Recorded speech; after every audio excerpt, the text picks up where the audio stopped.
and identifies the purpose of Jesus. Gaspar is the word that means the master of treasure. The master of treasure. Gaspar, history identifies Gaspar, and there's ways to find, there's historical documents that outline things, and nothing's wrong with identifying history. But in the history, Gaspar, it was a young, beardless, and ruddy complected young man who came to honor the Christ child with incense. And the incense, are important because in the days prior to the birth of Christ, incense were used in the tent of meetings or used in the temple as a means of giving incense to God. Burning of incense or frankincense was given to represent the prayers of the saints or the prayers of the people going up. So here's a young man came to identify the need. And the thing that we also need to understand about Gaspar is that he was red complected. He was not what some believe. But he came from a country where he was a red man. He was not a white man. He was not a black man. He was a red man. And so he came with the gift that this Christ child came as a result of the prayers that have been going up. You are the answer to the prayers, because just like Jesus came as an answer, you have come as an answer. The prayers of people going up represents they had a need and a desire and a problem that they were giving to the great I am. There are people that are still praying for cures of this and that, and the great I am has answered those prayers in the form of individuals being born, and those individuals being born are the answer to the very prayers that have gone up. You come here as an answer. You are you are the solution to a problem, my brother, my sister. You are the answer to the question. You are here as a means to answer someone's prayer. Someone has been looking for you. Some people have been desiring you because you carry the answer. So here we see the first individual, Gaspar, who comes and he is bringing a treasure. And the treasure is he's bringing the answer. He comes to worship the answer.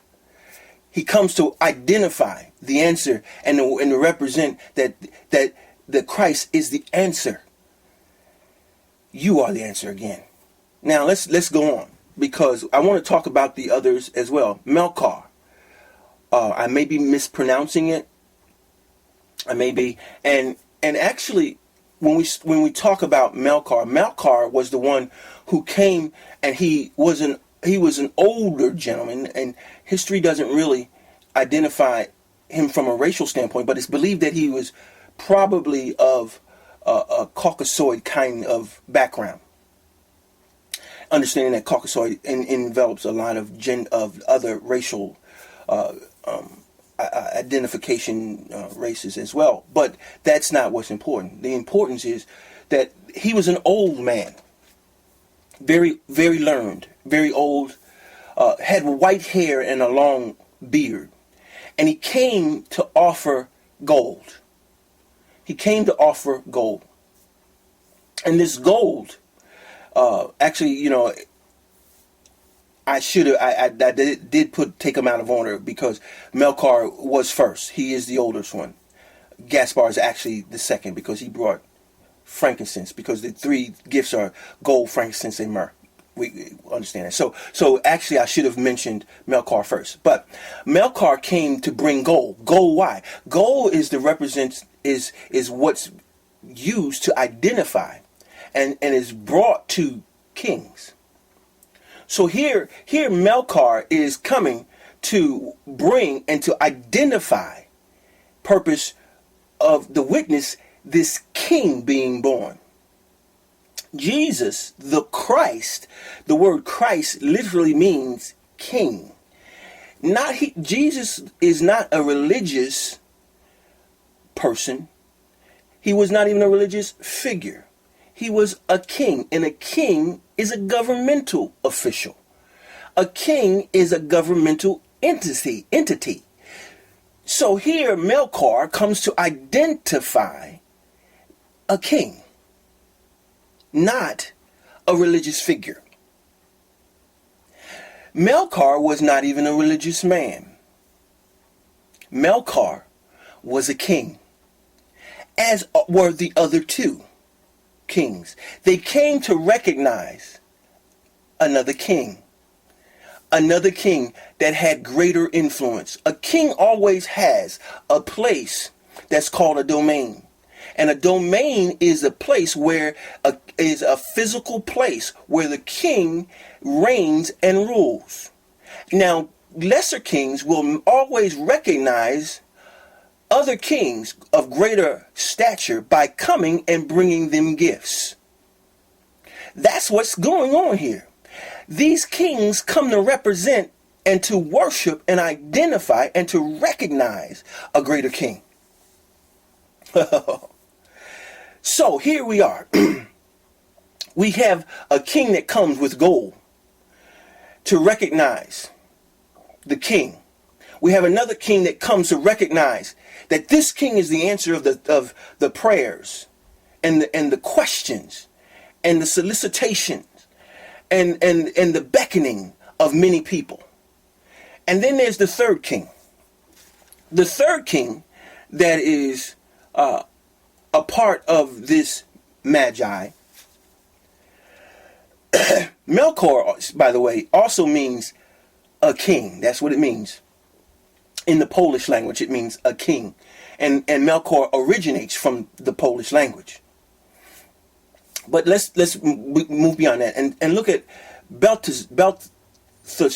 Belteshazzar is, in the Greek, is the word that means one of three kings. This is why we come to find out and understand that there were three kings that came to the nativity. There were three kings. Actually, didn't come to the nativity, but came to Bethlehem of Judea.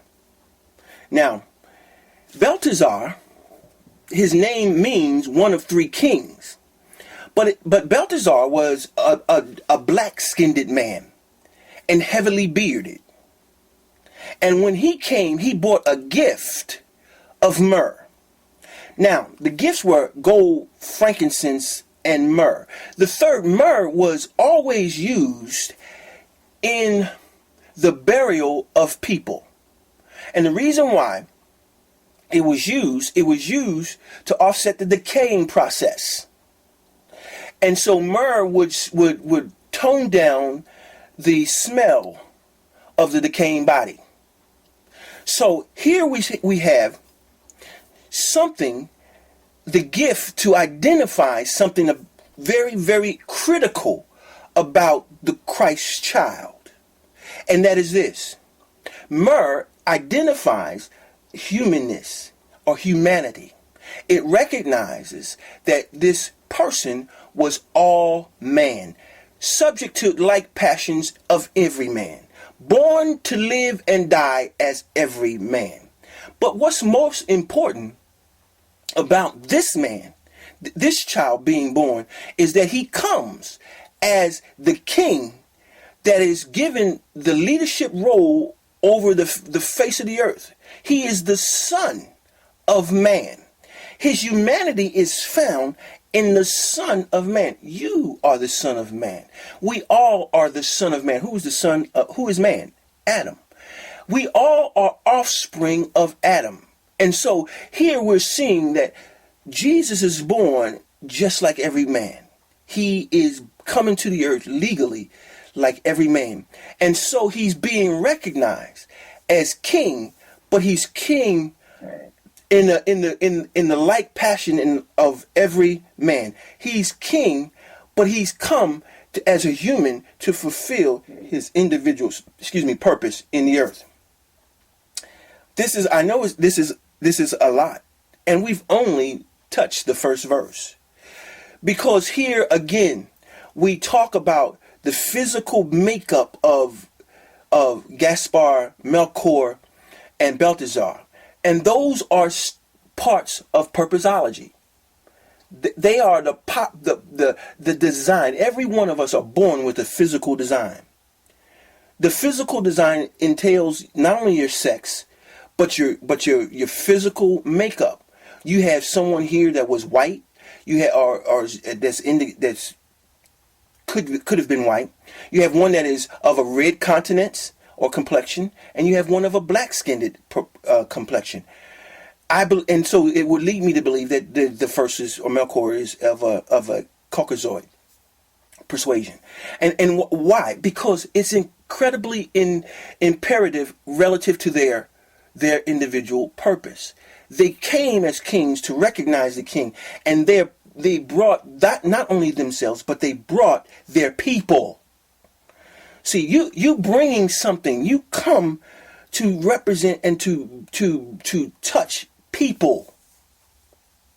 Jesus came to touch all people, all colors. You come to touch that particular one that's in the outfit you're in. They're going to be more receptive to you. Not saying the others won't, but it says that particular persuasion that you've come in, that suit that you wear, is incredibly important to the people that you'll reach. Okay, so in purposeology, that goes into talking about design. We talk about design.